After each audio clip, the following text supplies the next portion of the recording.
Oh, Lost D, Punch Out TV, how are you all doing on this Friday evening? Hope you're all good out there. So, shout out to Maroon and James Dickerson for texting me on, commenting on one of my videos today, telling me that the big bad hiding man has done an interview today on Seconds Out. So I thought I'd get home and I'd watch it, and I thought, you know me, I've made endless videos ripping the arse end out of John Fury for his fucking insane behaviour and shit like that, and his deluded fucking mind and stupid deluded nonsense interviews what he's done. But I thought I'd go and watch this interview today on Seconds Out, and I thought I'd give it a full watch and make my mind up today about John Fury. This interview today was very, very interesting, and it completely caught me off guard, because I think today I'm starting to wonder, was John Fury, not all of this interview, but some of the interview, was John Fury, or was he right, or is he bitter? And I want to start off talking about where he's talking about Alexander Usyk, the guy, whoever the interviewer was, interviewed him saying, what do you think about the two fights? Because it's the first time he's come out and done a proper interview, to my knowledge. In fact, it's the first time I think he's come out and done an interview about the fights, both fights. And he's going on saying Alexander Usyk didn't win them fights. His son had his belt stolen. They paid him big cash lump sum, and then for him to get beat, because he wanted him to get beat or something, and then they sort of like push him to the back, and then they'll offer him peanuts to come back, and all this shit. I didn't agree with that. The first fight was close, yeah, but for me, Alexander Usyk stole that fight. I wouldn't say stole it, but he won that fight clear, and he won the second fight clear. So that bit, I didn't agree with him. But then, you know, I started to think after when I listened to a bit more of it, I could sort of see what I think he was coming, where he's coming from. Because after he spoke about that, like I say, I don't agree with that. Alexander Usyk won them fights fair and square, and he didn't have his belt stolen, he lost. But then he started to talk about Tyson Fury and him training and not putting in enough work, and his body not being in good condition, and you know, too overweight, not being in good shape. Apparently he's not been doing the running and stuff like this.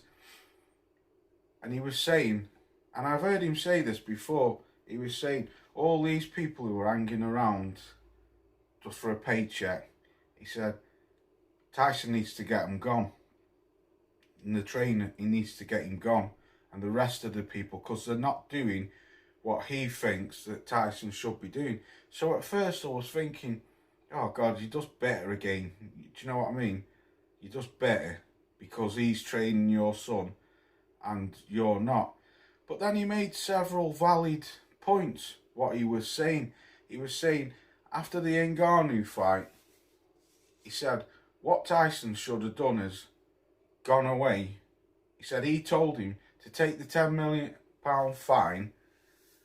They're not going to strip you of your belts. Go away and spend 6 months, 6 to 12 months, just conditioning your body, putting some muscle on, losing the fat, shaping your body up. Forget the boxing. He said, just take yourself away from your family, from your friends, like the old boys did, like Ali and Foreman and, you know, Agler. He mentions Agler. He said that's how he should have done it. No girlfriends, no social media, just go away, concentrate on getting your body in shape, and then coming back, then spending 12 weeks in a training camp, and then going for it. Because he believes if he'd have had some decent muscle on him and his legs working, got, you know, and got the engine going, he said he would have walked through. That's just his point of view. He's going to say that because he's his dad. Now, I agree with what he's saying, going away and working on the body.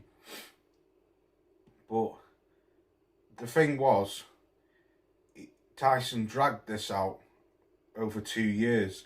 So if he hadn't have fought Usyk at that time in the first fight, he would have got slated even more for ducking, because he did duck Usyk. He dragged it out for ages. But then he goes on to say about him doing it in the second fight as well. And I agree with him there, because like he said, I looked at him and thought, you're not in good shape. You're not in good shape. And you're paying all these people hundreds of thousands of pounds or whatever you're paying them, and you're coming in the ring like that. He said he looked at him and thought, this kid isn't in shape. He's not in shape at all. So I agree with him in that way, where he's saying that he should have gone away after the second fight as well, and concentrated on the body. And then he made some valid points about Sugar Hill, saying like certain fighters didn't have him, or certain fighters have had him and got rid of him. That, because at first I was thinking, well, hang on a minute, Sugar Hill guided your son to a world title, which he did. Ben Davison didn't. They come close, but it was a draw. But Sugar Hill actually guided him to a world title. So I started thinking again, is he better or is he right? Because, I mean, how good is Sugar Hill? How good really is he? You know, is he... me personally, I don't know much about the man. I knew a lot about his dad, but I don't know much about this guy. In fact, I don't know any fighters who under him, only Tyson Fury. And that's pretty sad, really, saying that. But I could sort of understand what he was saying, all these people who were hanging around, you know, just to be on camera. And this trainer, he said, like, Sugar Hill's a nice bloke, but he's not he's not the right trainer for my son. Does he see something what we don't see? Or is this just the father being protective of his son and thinking that he can do a better job? Because, I mean, to be fair, he's right what he's saying about the condition of Tyson Fury coming in both of them fights. He wasn't in... He like John said, his body's never... He hasn't been in good condition for years. So, how good is Sugar Hill? I mean, how good is he? I don't know. Does John see something that I don't see? Like, he made valid points, like saying, take yourself away for 6 to 12 months, work on the body, forget the boxing, and then come back and then start the basics of boxing again. And he says, and I guarantee you he'll be a world champion. He says his legs have gone, the herky-jerky, and all stuff like this. So, I don't know, man. It fucking got me thinking, how good is Sugar Hill? How good is he? Or is it just John being jealous because he's not teaching his son? But then he goes on to say, well, look where I've guided our Tommy. And I thought, well, he's got a wicked physique, I'll give you that. You've guided him to be a millionaire, but I wouldn't go as far as saying that you've guided him good as being a boxer, because he's been fighting YouTubers. And he ducked an MMA guy, so I don't know. But that bit, if he's talking about the body and where he's guided him to making money. I don't know, it was a very interesting interview. But then he starts going on again about how hard he is, and if anyone said that to him, he'd be right, let's go in the car park. You know, that bit I don't like about the guy. He can do a decent interview, and then the next interview he's a complete bell whiff or a bell end. Do you know what I mean? But I don't know. John Fury's just got. There's so much more what I want to say, but I can't think of it off the top of my head. Because I just listened to it whilst I was in the shower. And just, I don't know, man. Has John Fury been right all along about Sugar Hill, or is he just jealous? You know, I like the way how he said about what Tyson needs to do is get rid of all these hanger-oners and take himself away from his wife, his kids. You've got time to be a dad when you come back after you've got your belts back. You know, to go and get that body in good condition or as best as you can. Drop the fat, turn some muscle, then come back and start the basics of your movement again in your boxing and stuff like that. And then do a 12-week camp and then go for a fight. But as far as I was going to go in and rip the arse end out of him like I always do, I think that's probably the best interview I've ever seen John Fury do. I think that's, for me anyway, I think that's the best I've ever seen him do. Because I think he made some very valid points. And he got me thinking, was he right all along about Sugar Hill and certain things, what he was saying? Going on about his son being the Great Eastern, stuff like that. That's just a father that being proud of his son. Any father's gonna say stuff like that. I would be the same. Even if you know that he's not the greatest, you're still gonna say, I think, well, I would anyway. I would personally. I think I would say that anyway, just because it's my son. You know. But he completely shocked me there. I thought I was going to be making a funny video. Ripping the big Heidi man. The turnip bed. But, don't know.